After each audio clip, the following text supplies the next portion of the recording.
Mr. C here with an intro to week 12. At least I think it's week 12. This week we're talking about the Declaration of Independence. As I've said in class before, and you've probably heard me say this, I think this is one of the most important documents in the history of the world. I think that it changed the world. And I offer as evidence the following. I didn't really mention this in class, but I want to make sure that I mention it here. When the Declaration was written, which is the summer of 1776, the only governments that existed in the world were monarchies of some kind or another. In England, they did have a parliament, but the king was still calling most of the shots. And everywhere else, you either have a king or a queen or an emperor or some kind of a dictator, a monarch, a single ruler. When the colonists decided to break loose from England, they decided to create something different. Now, it took 10 years to do that. We won't get a constitution until 1787, and we won't get anything that even remotely resembles like an official government until 1781, when we get the Articles of Confederation. But in both cases, you have a government by the people, extensively by the people, not by any kind of a monarch or even an oligarchy, a group of rich people at the top of the food chain. You don't get that. What you get is something quite different, something that has really never been seen before. Now, in Athens, in the 400s BC, you do have a democracy of a kind. There are many people in ancient Greece who are able to vote. They're all men, of course, and they're all natural-born Athenians, of course. And so it's not really a democracy in sort of the playground sense, where everybody who's going to be playing tag gets to vote on what kind of tag we're going to play.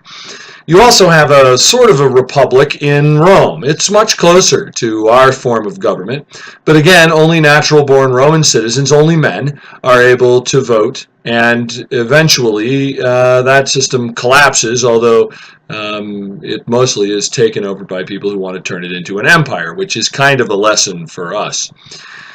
When the colonists proposed something different, what they were proposing had never really been contemplated before. They split the branches of government into three, and we'll talk a lot more about this when we talk about the Constitution.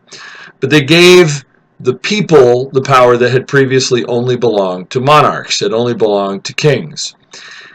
Within 150 years of making this change in system of government, nearly every country in the world had adopted this form of government.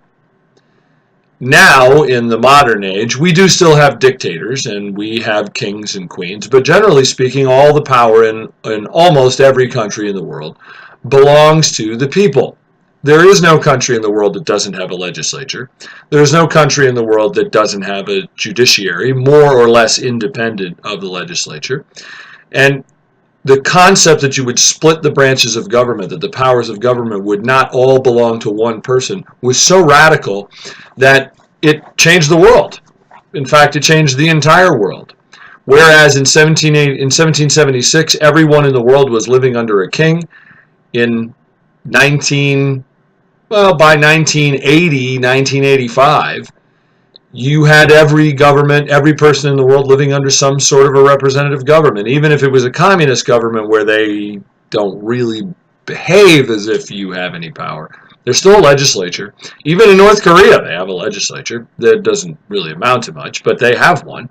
You have to at least have the form of that government. Otherwise, you're not welcome among the family of nations.